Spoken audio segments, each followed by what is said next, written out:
Good morning students. आज के lecture में हम वेलोसिटी और एक्सेलरेशन पर न्यूमेरिकल करते हैं और कुछ उसकी टर्म्स पढ़ते हैं। आज का जो हमारा लेक्चर होगा वो न्यूमेरिकल बेस्ड होगा। जो पीछे हमने छोटी छोटी टर्म्स पढ़ी हुई है वेलोसिटी एंड एक्सेलरेशन, हम उनको पूरा करते हैं।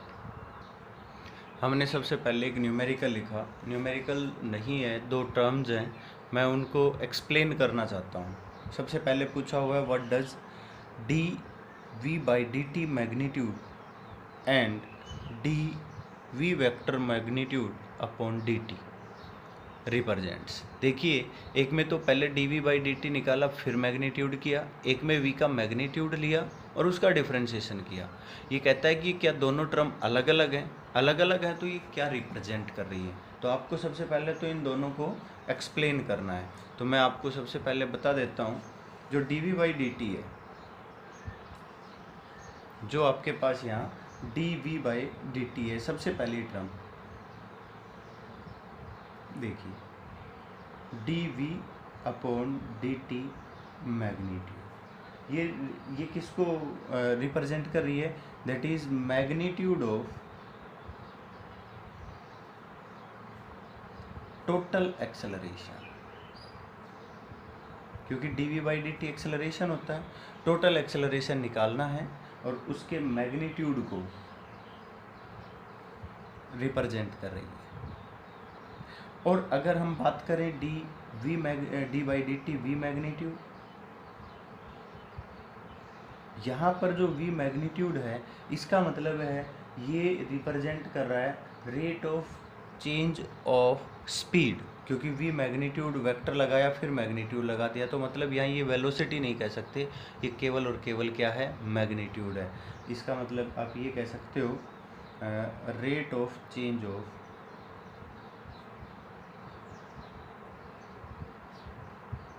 स्पीड कह सकते हो, वेलोसिटी नहीं कह सकते। और आपको पता है एक्सेलरेशन क्या होता है? Rate of change of velocity. और वेलोसिटी वेक्टर क्वांटिटी है, उसमें मैग्नीट्यूड भी होता है और डायरेक्शन भी। तो शायद आपको पता होगा, तो मैंने कहा था कि एक्सेलरेशन कब प्रोड्यूस होता है कि भाई मैग्नीट्यूड चेंज हो जाए, स्पीड चेंज हो जाए, या फिर डायरेक्शन चेंज हो जाए, या फिर दोनों। ये पॉइंट हमने पिछली क्लास में भी लिखा था। तो यहाँ पर क्या चेंज हो रही है? स्पीड चेंज हो रही है। हम क्या कह सकते हैं? दैट इज़ इसको हम बोलते हैं called tangential acceleration. Tangential acceleration. और ये जो टेंजेंशियल एक्सेलरेशन होता है, that is the component of total acceleration. जो टोटल एक्सेलरेशन था उसका एक कंपोनेंट होता है टेंजेंशियल एक्सेलरेशन। क्योंकि कंपोनेंट का मतलब है कि एक पार्ट मैग्नीट्यूड की वजह से चेंज हुआ है, दूसरा पार्ट डायरेक्शन की वजह से चेंज हुआ है। जब डायरेक्शन की वजह से कोई चेंज नहीं आया तो ये केवल एक मैग्नीट्यूड है टोटल एक्सेलरेशन का। तो हमने क्या लिख दिया? That is the component of total acceleration. समझ आ गया भाई? अब ये हमने एक पॉइंट डिसाइड किया, क्योंकि वी वेक्टर के ऊपर जो मैग्नीट्यूड लगा रखा है, इसको आप अकेला वी लिख सकते हो, जो कि केवल और केवल क्या होता है? स्पीड होता है। समझ गए भाई? अब तीसरा पॉइंट ये कहता है कैन दीज बी इक्वल। तो मैंने आपसे बता ही दिया कि अगर यहाँ पर हम देखें कि अगर ये पूछ रहा है कि क्या ये दोनों इक्वल हो सकते हैं, तो आप एक ही केस में कह सकते हो कि अगर मोशन स्ट्रेट लाइन मोशन हो, क्योंकि वहाँ डायरेक्शन का तो कोई रोल होगा ही नहीं। तो आप ये कह सकते हैं, ये तो ए पार्ट का सॉल्यूशन था जो हमने रिप्रेजेंट किया हुआ है, उसको बता दिया। बी पार्ट में आप कह सकते हो these two are equals, these two are equals when motion is one dimensional. अगर वन डायमेंशनल मोशन है तो हम क्या कह सकते हैं कि ये दोनों एक दूसरे के इक्वल हो सकते हैं। अगला पॉइंट क्या है भाई? अगले पॉइंट में ये पूछ रहा है can d v by D T is equal to zero while d we vector upon D t vector is not equal to zero. आप ध्यान से देखिए, अगर मान लीजिए ये कहता है कि D we vector by D T is equal to zero, इसका मतलब क्या है कि rate of change of speed zero, tangential acceleration zero, जबकि D we upon D T का जो मैग्नीट्यूड है, जो नेट एक्सेलरेशन है, टोटल एक्सेलरेशन है, वो जीरो नहीं होनी चाहिए। तो ये भी पॉसिबल है। आप क्या कहोगे, when object moves in circular motion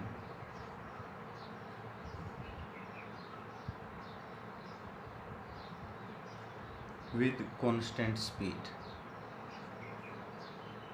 आप ध्यान से देखिए, कांस्टेंट स्पीड हमने बोल दिया, इसका मतलब है कि एक ऑब्जेक्ट यूँ सर्कुलर मोशन में ऐसे घूम रहा है, उसकी स्पीड हर पॉइंट पर क्या है, सेम है। आपने कह दिया इसकी स्पीड v है, इस पॉइंट पर इसकी स्पीड v है, मतलब 20 मीटर पर सेकंड से हर डायरेक्शन के अंदर, मतलब हर पॉइंट पर घूम रहा है, हर पॉइंट पर इसकी स्पीड सेम है। पर आप ये तो कह सकते हो कि हर पॉइंट पर डायरेक्शन तो बदल रही है। अगर डायरेक्शन बदल रही है तो भी तो क्या होगा, एक्सेलरेशन तो होगा ही होगा भाई। मेरी बात समझ गए? तो भी क्या होगा भाई, एक्सेलरेशन प्रोड्यूस होगा। तो इसका मतलब क्या कहा है कि अगर ये जीरो है तो ये ज़रूरी नहीं है कि जीरो हो, ये नहीं, जीरो नहीं हो सकता, क्योंकि यहाँ पर एक और एक्सेलरेशन प्रोड्यूस हो जाएगा, जो किसकी वजह से होगा, डायरेक्शन की वजह से। और लास्ट पॉइंट में क्या कह रहा है कि अगर आप ये कहते हो कि D v by D t is not equal to zero while d v by D T is equal to zero, इसका मतलब ये है कि आप ये कहना चाहते हो कि D we vector by D t is not equal to zero, जो मैग्नीट्यूड है वो उसका जो चेंज किया जा रहा है वो जीरो नहीं है। इसका मतलब टेंजेंशियल एक्सेलरेशन की वैल्यू जीरो नहीं है। और आप ये कह सकते हो कि नेट एक्सेलरेशन क्या है, जीरो है। तो मेरे हिसाब से ऐसा पॉसिबल नहीं है, इट इज़ नॉट पॉसिबल। आपको पता है कि ये पॉसिबल नहीं है। क्यों?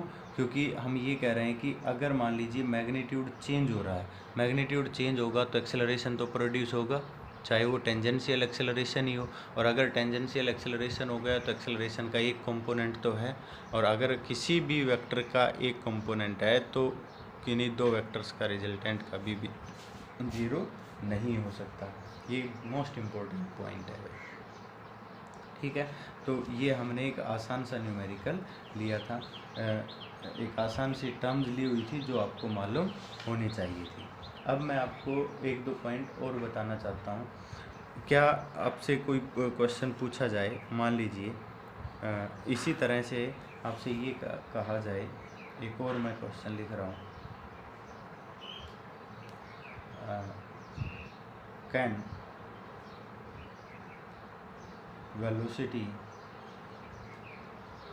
is in opposite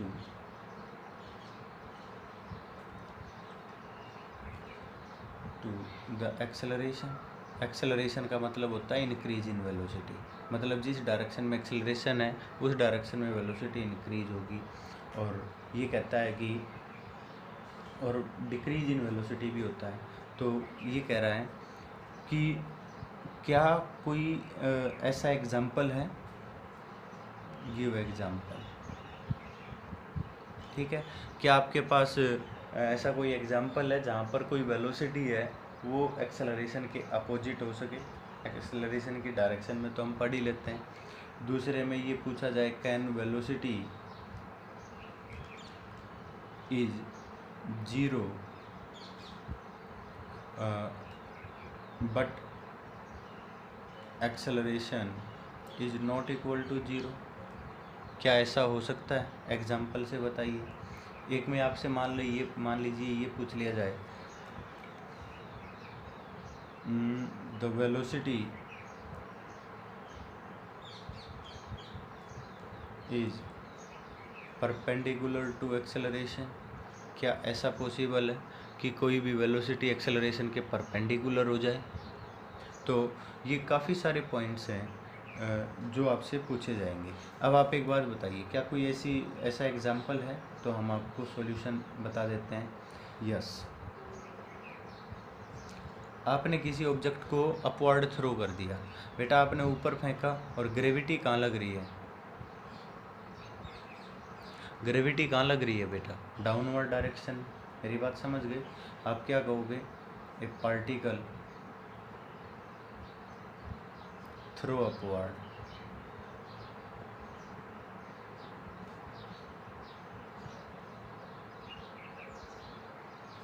then velocity in upward direction and acceleration is in gravity लग रही है भाई, और एक्सेलरेशन में क्या लग रहा है? ग्रेविटी। वो कहाँ लग रही है? डाउनवर्ड डायरेक्शन में। मिल गया एग्जाम्पल। ये तो ए का सॉल्यूशन हो गया। बी के सॉल्यूशन में क्या कह रहा है? Velocity is zero but acceleration is not equal to zero. आपने ऑब्जेक्ट को फेंक दिया, बेटा एक्सेलरेशन तो हर पॉइंट पर लगता है।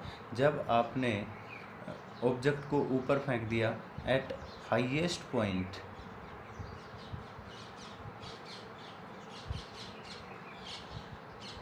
अपवर्ड थ्रो,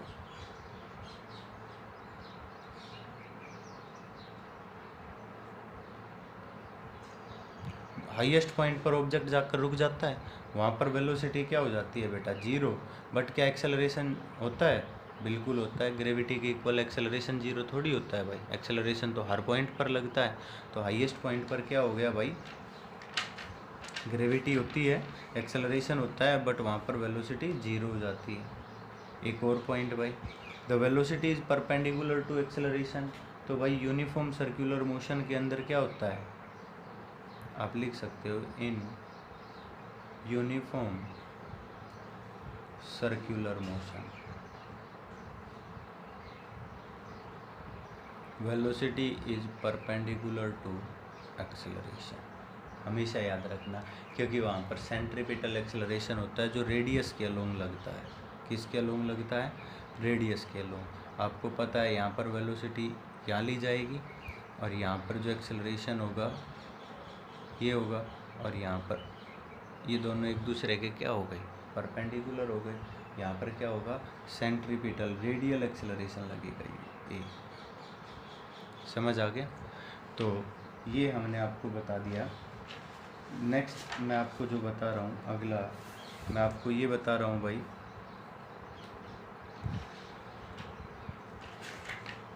एक और न्यूमेरिकल लिखते हैं।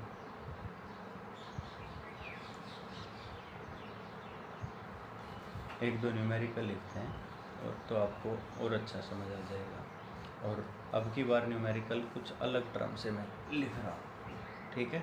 मान लीजिए आपसे ये कह दिया जाए न्यूमेरिकल, ए particle moves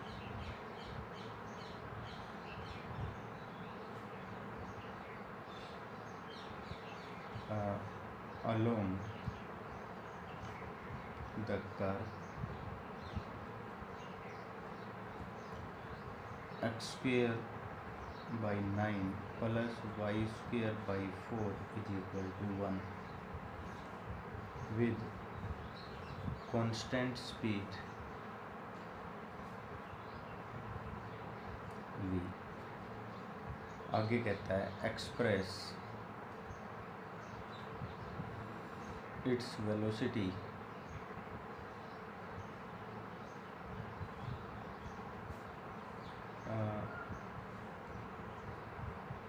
vectorly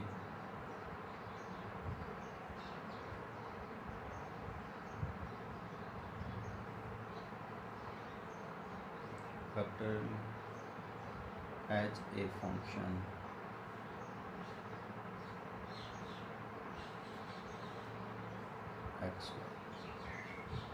x y की टर्म में आपने इसको बताना है कि एक्स और वाई वेक्टर की टर्म में आपने वेलोसिटी को बताना है कि एक्स एक्सिस में वेलोसिटी क्या है, वाई एक्सिस में वेलोसिटी क्या है।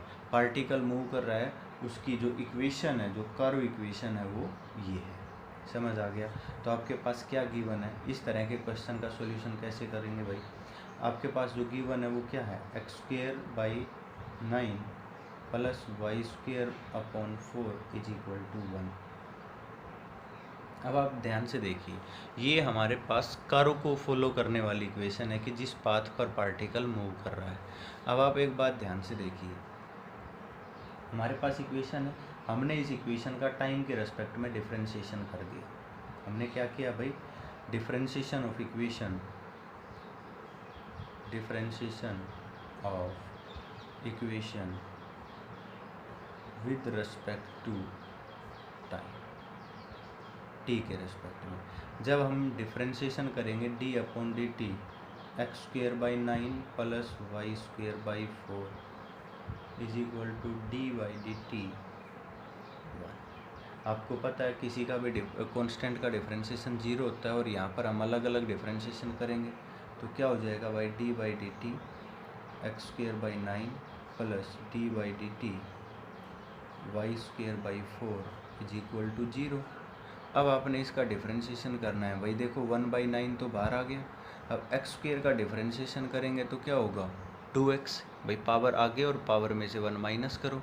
और फिर x का डिफरेंशिएशन करेंगे तो क्या होगा, dx by D T, plus का साइन 1/4 बार। वाई स्क्वेयर का डिफरेंशिएशन करेंगे तो क्या आएगा, 2y। और फिर y का डिफरेंशिएशन करेंगे तो क्या होगा, dy by D T is equal to क्या हो गया, 0। अब मैं आपको बता देता हूँ भाई, dx बाई डी टी लिखा हुआ है मतलब rate of change of x with respect to time, मतलब वेलोसिटी अलोंग x एक्सिस। और dy बाई डी टी लिखा हुआ है, इसका मतलब क्या है, rate of change of y with respect to time, that is velocity along y axis. हमने इनकी वैल्यू को पुट कर दिया तो क्या हो गया हमारे पास, 2x अपॉन 9 इंटू क्या हो गया, vx, प्लस यहाँ क्या हो गया भाई, y अपॉन 2 इंटू क्या हो गया, vy इज इक्वल टू क्या लिख दें हम, 0। अगर यहाँ से vx की वैल्यू निकालें तो क्या हो जाएगा भाई, ये उधर चला जाएगा तो क्या कहा जाएगा भाई, y बाई 2 इंटू vy, और 2x बाई 9 नीचे चला जाएगा, यहाँ 2x मल्टीप्लाई बाई 9। मतलब आप क्या कह सकते हो, vx is equal to minus of 9/2 9/4 and y by x into v y. मेरी बात समझ गए। अब हमारे पास क्या आ गया, v आ गया, vx आ गया। अब मैं आपको एक बात और बता देता हूँ कि हमेशा मैंने आपसे ये कहा है कि मान लीजिए किसी भी पार्टिकल की वेलोसिटी यहाँ पर है तो इसके दो कंपोनेंट बनेंगे, एक हॉरिजॉन्टल कंपोनेंट और एक वर्टिकल कंपोनेंट। तो हम क्या कहेंगे, हॉरिजॉन्टल कंपोनेंट vx और वर्टिकल कंपोनेंट vy। बोलो कहते हैं कि नहीं। तो हम क्या कहते हैं भाई, v इज इक्वल टू हमेशा और हमेशा क्या बताते हैं भाई, v square is equal to we x square plus we y square. बोलो कहते हैं कि नहीं, ये तो हम जानते हैं। जैसे कि आप कंपोनेंट करते हो, एक हॉरिजॉन्टल कंपोनेंट और एक वर्टिकल कंपोनेंट, तो horizontal component square plus vertical component square is equal to v square. बोलो होगा कि नहीं होगा। अब हम क्या करेंगे, यहाँ पर वी एक्स या फिर वी वाई की वैल्यू पुट करेंगे। जब हम यहाँ पर वैल्यू पुट करेंगे तो क्या होगा भाई, v square is equal to we x square, v x का होल स्क्वेयर करेंगे तो देखो इसका होल स्क्वेयर करो कितना हो गया भाई, 81/16 y square upon x square into क्या हो गया, वी वाई स्क्वेयर। हो गया कि नहीं, प्लस क्या लिखा जाएगा, वी वाई स्क्वेयर। ये लिख दिया हमने भाई, वी एक्स की वैल्यू तो यहाँ पुट कर दी प्लस वी वाई स्क्वेयर। तो यहाँ से हम क्या कहेंगे, वी वाई स्क्वेयर कॉमन आ रहा है और वी वाई स्क्वेयर कॉमन आ रहा है, तो कॉमन लेने के बाद क्या बचा यहाँ पर, 81 अपॉन 16 वाई स्क्वेयर, यहाँ लिख देता हूँ एक्स स्क्वेयर प्लस 1। हो गया भाई। अब वी वाई की वैल्यू निकालनी है भाई, वी वाई की वैल्यू निकालेंगे तो क्या हो जाएगा भाई, v y is equal to under root of, भाई देखिए ये सारी की सारी टर्म इधर आएगी तो क्या हो जाएगा, v square into 16 x square upon, LCM लेकर सीधा लिख रहा हूँ, 81 y square plus 16 x square. हो गया भाई। हमने क्या किया, इसको आगे लिख दिया, अंडर रूट से बाहर क्या आया, 4x इंटू वी, ठीक है, प्लस माइनस की टर्म में अपॉन अंडर रूट के अंदर क्या बचा भाई, 16 x square plus 81 y square, यही बचा। तो ये आपके पास वी वाई की वैल्यू आ गई। इसी तरह फिर वी एक्स निकालना है, वी एक्स की वैल्यू निकालेंगे तो वी वाई की वैल्यू यहाँ पुट करेंगे, वी वाई की वैल्यू यहाँ पुट करेंगे तो देखिए 4 से 4 कैंसिल, एक्स से एक्स कैंसिल, क्या आ गया 9y। तो ये भी प्लस माइनस के टर्म में आ जाएगी, तो माइनस प्लस 9y v अपॉन under root of 16x² plus 81y square. बोलो आ गया कि नहीं। अब क्या पूछा गया है भाई, what is the velocity along x axis and y axis in the function of x and y, या फिर एक्स और वाई की टर्म में तो हमने निकाल दिया। अगर आपसे नेट वेलोसिटी पूछी जाए तो नेट वेलोसिटी कैसे लिखोगे भाई, नेट वेलोसिटी तो v vector is equal to क्या लिखा जाएगा, V X I plus we Y J. बोलो लिखोगे कि नहीं। तो भाई v vector is equal to we X की वैल्यू आपने निकाली है, ये निकाल रखी, वी वाई की वैल्यू आपने निकाली है, ये वैल्यू यहाँ पे पुट कर देंगे। तो क्या हो जाएगा भाई हमारे पास plus minus 9yv upon under root of 16x² plus 81y², और इसके साथ क्या लगा i plus minus V Y की वैल्यू क्या आई थी आपके पास 4xv upon under root of 16x² plus 81y² into J. समझ आ गया। ये हमने क्या निकाल दी भाई, value of velocity in the terms of x and Y. ठीक है भाई, चलो एक न्यूमेरिकल और ले लेते हैं, एक्सेलरेशन के बेस पर ले लेते हैं। तो इस तरह के न्यूमेरिकल्स भी आपने करने हैं भाई, ठीक है।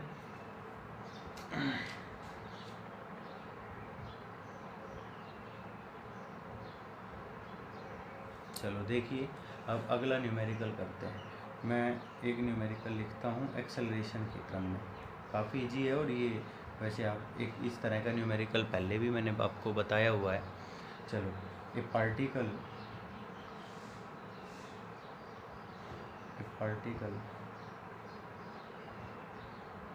describe an angle theta in a circular path with a constant speed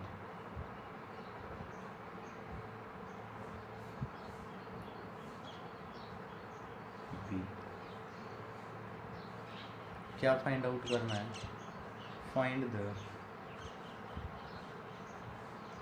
average acceleration of the particle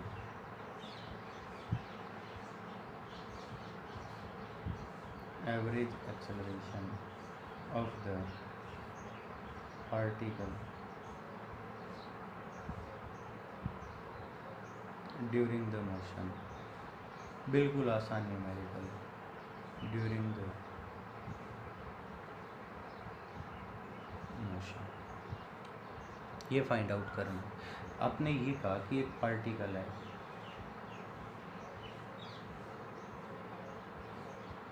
देखिए अगर आप ध्यान से देखो तो क्या बोला गया है, आपने ये कहा है कि एक पार्टिकल सर्कुलर मोशन में घूम रहा है, ठीक है। कितना एंगल चेंज कर रहा है, theta. A particle describe an angle theta, यही बोला है। In a circular path with a constant speed. आप अगर बात करते हो यहाँ पर तो स्पीड v है, और आप बात करते हो यहाँ पर तो यहाँ पर भी स्पीड क्या है, v। इसका मतलब है कि पार्टिकल की जो स्पीड है वो हर पॉइंट पर क्या है, v।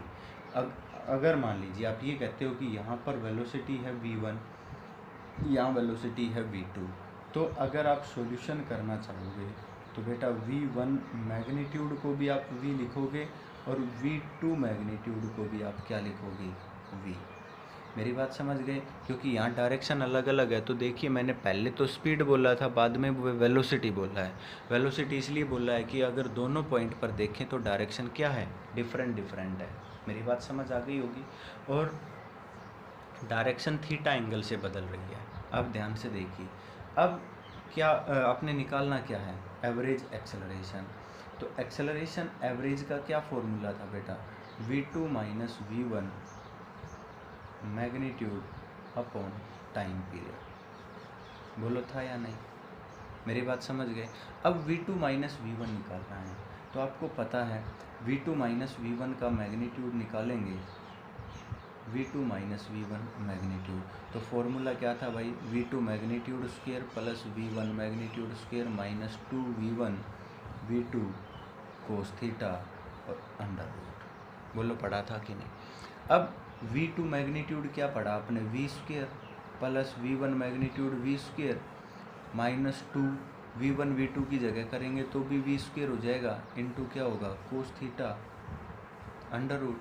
हम क्या कहेंगे भाई, इसको क्या कह देंगे यहाँ पर, v1 v square plus v square 2v square minus 2v square cos theta और अंडर रूट। ये मैंने एक डिस्प्लेसमेंट की टर्म में आपसे पहले पढ़ाया था, v2 माइनस v1। अब हम वेलोसिटी की टर्म में पढ़ रहे हैं।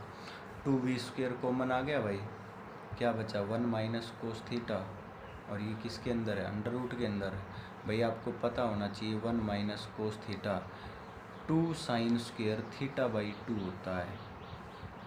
ये होता है फॉर्मूला है, ट्रिग्नोमेट्री में पढ़ाया था। ये वैल्यू यहाँ पुट करेंगे तो v2 minus v1 magnitude is equal to 2v square into 2 sine square theta by 2। क्या आ गया हमारे पास 2v साइन थीटा बाई 2। समझ आ गया कि नहीं। अब हमारे पास क्या आ गया भाई, v2 माइनस v1 मैग्नीट्यूड आ गया 2v साइन थीटा बाई 2। यहाँ तक क्लियर है। अब दूसरा पॉइंट हमारे पास क्या आता है, टाइम पीरियड। जब आपको पता है कि हम जब सर्कुलर पाथ में जा रहे हैं तो ये भी रेडियस आर है और ये भी रेडियस क्या है, आर है। अब ये सर्कुलर पाथ में ऐसे यूँ घूम रहा है तो हम कह देते हैं टी टाइम पीरियड होगा। बोलो होगा कि नहीं होगा। और इफ़ टी भी time period taken in path P Q, अगर पी क्यू पाथ में टी टाइम पीरियड लिया जा रहा है for moving constant velocity constant speed, ये तो हमने लिखा हुआ है कांस्टेंट स्पीड किससे मूव कर रहा है, v से। बोलो कर रहा है कि नहीं। अब कांस्टेंट स्पीड v से मूव कर रहा है तो आपको पता है ये क्या है, आर्क। हम क्या कह सकते हैं then, t is equal to by distance upon speed. अरे ये भी तो फॉर्मूला होता है टाइम पीरियड का, speed is equal to distance upon time. तो टाइम पीरियड क्या हो गया, डिस्टेंस अपॉन स्पीड। और डिस्टेंस क्या है हमारे पास, आर्क। आर्क क्या होती है भाई, रेडियस मल्टीप्लाई बाई एंगल। बोलो होता है कि नहीं। क्या लिख दिया आपने, आर थीटा अपॉन स्पीड क्या है, v। मतलब आर थीटा अपॉन क्या आ गया बेटा, v आ गया कि नहीं। अब हम क्या कह देंगे भाई, एवरेज एक्सेलरेशन निकालेंगे तो क्या आ जाएगा, A average is equal to, अगर आप ध्यान से देखो तो भाई चेंज इन वेलोसिटी क्या आया भाई, 2v sine theta by 2 upon R theta upon v करेंगे तो क्या हो जाएगा, होल स्क्वायर हो जाएगा भाई। या यहाँ नहीं लिखना चाहते तो कोई बात नहीं, इसके अपॉन में भी लिख दो और अगले टर्म में लिख देना 2v square sine theta by 2 upon R theta. ये आपका आंसर आ गया। मेरी बात समझ आ गई भाई। तो इस तरह से आपसे क्वेश्चन पूछा जाएगा जिसके अंदर आपसे दोनों तीनों पॉइंट्स पूछ लिए जाएंगे। जिसके अंदर आपसे ये पूछ लिया जाएगा कि भाई एक्सेलरेशन क्या होगा, चेंज होने के बाद एक्सेलरेशन की वैल्यू क्या आएगी, और ये सब पॉइंट्स आपसे पूछे जाएंगे। ठीक है भाई। तो मैं आपको ये बता रहा हूँ कि इस तरह न्यूमेरिकल्स की आपने प्रैक्टिस करनी है।